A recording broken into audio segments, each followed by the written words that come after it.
ნოემბერში საქართველოს ეკონომიკა 7.2%-ით გაიზარდა ინფორმაცია სტატისტიკის ეროვნული სამსახური ავრცელებს. 11 თვის საშუალო მაჩვენებელი განისაზღვრა 7.5%-ით. ზრდის მიმართულებით მნიშვნელოვანი წვლილი შეიტანა ისეთმა დარგებმა, როგორიცაა ტრანსპორტი და დასაწყობება, დამამუშავებელი მრეწველობა, უძრავ ქონებასთან დაკავშირებული საქმიანობები, საფინანსო და სადაზღვევო მიმართულებები, ხოლო კლების ტენდენცია მშენებლობის და ენერგეტიკის სექტორებში გამოიკვეთა. ტრანსპორტისა და დასაწყობების სექტორში და ძირითადად დაკავშირებული იყო სატვირთო გადაზიდვების მომსახურების მოცულობის გაფართოებასთან.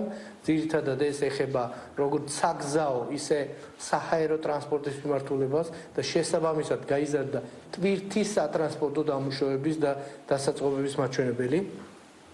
დამამუშავებელი მრეწველობის სექტორში ზრდა დაკავშირებული იყო მეტალურგიულ მრეწველობასთან.